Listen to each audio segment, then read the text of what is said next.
Demolition News was among the first to break the news that auction giant Ritchie Brothers was to acquire fellow auction house Euro Auctions for a massive £775 million. In truth though, that news broke just before we were due to go on air, so we didn't really have an opportunity to look at the details.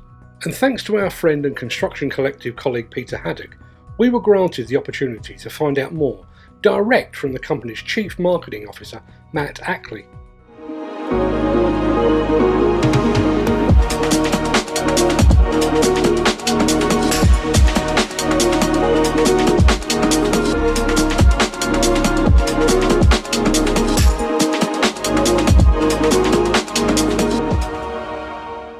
Today, we are extremely excited to announce that we have agreed to acquire Euro Auctions Group, based out of Northern Ireland, so here in the UK.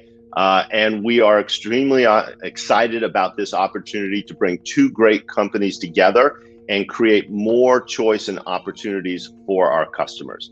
Just couldn't be more excited for, if you think about the history, right, of the two companies, they're very much intertwined. As that was pointed out to me earlier, they're both, founded by sets of brothers. And in fact, right, if you look at Euro Auctions and you look at the founders, they very much patterned, right, their company's growth and their company's offerings based on the experience of Dave Ritchie, the founder of Ritchie Brothers. So it's an exciting time to bring, two companies together in this business with similar cultures and similar attitudes to bring better solutions to our customers. So what exactly was Ritchie Brothers hoping to achieve by this acquisition?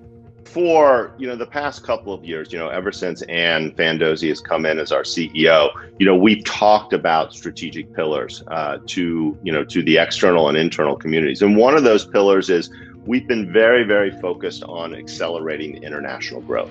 And we know that Euro Auctions has done an incredible job, not only in EMEA, but also in other parts of the world. And so we saw this as a tremendous opportunity to really, accelerate down that path of creating a true global solution for our customers, right? Being global is incredibly important these days because, buyers are looking for increased selection when it comes to equipment, and sellers are looking for more opportunities and more outlets for their equipment. So this was just a tremendous opportunity for us that we are just so excited to have been able to make happen.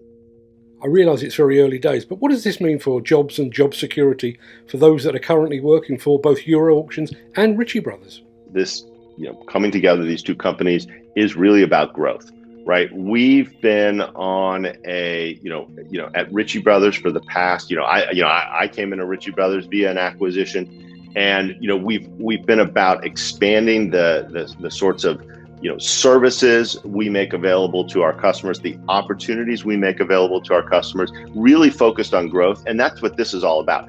We look at Euro Auctions and they bring some really, really interesting capabilities to the table that we hope to basically combine, right, with some of Ritchie Brothers' existing capabilities. And those new capabilities for us are in areas of sourcing.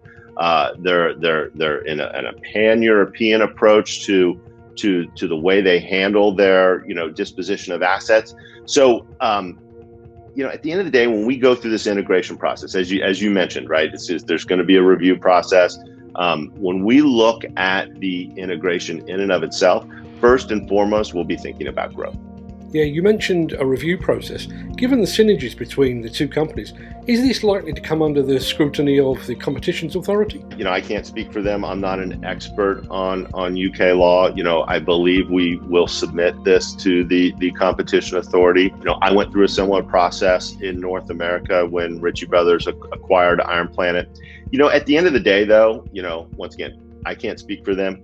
We're part of the used equipment market. And this is a massive market. The used equipment market is a $350 billion market, dominated by, OEMs like Caterpillar and Volvo, who sell a lot of their equipment themselves, dealers who sell a lot of used equipment themselves, private sellers, listings, websites. So, at the end of the day, I once again, can't speak for them, but we're not major. When you look at the amount of GT, we're just a small percentage of the a very, very small percentage of the overall used equipment market. Both companies have actually got sales coming up in the very near future. Are we likely to see any changes ahead of those sales? It's business as usual as we go through this process. Once again, I'm somewhat of a veteran. I went through it on the IPRB side. It will be business as usual until we can officially bring the two companies together. This is obviously great news for the founders of Euro Auctions, for the team at Ritchie Brothers. But what does this mean for construction equipment buyers around the world? This is about the customer, right? The ability to, provide enhanced selection, right, for our customers. Whether, if I'm on the buy side, I come to a particular place, I search for equipment. The more equipment I see, the better user experience that is for our buyers. And on the seller side, right, same sort of thing. As we become more global in nature, we're able to provide our sellers, increased access to this global buyer demand, and that's a benefit for them. And then, as I mentioned before, there are some complementary aspects that the two companies bring to the table, right? Obviously, the equipment expertise and the sourcing business of Euro Auctions, combined with some of the recent, investments that RB has made in data and analytics and technology, right? It just means more and more opportunities for our buyers and sellers, allowing them to maximize the value of their equipment.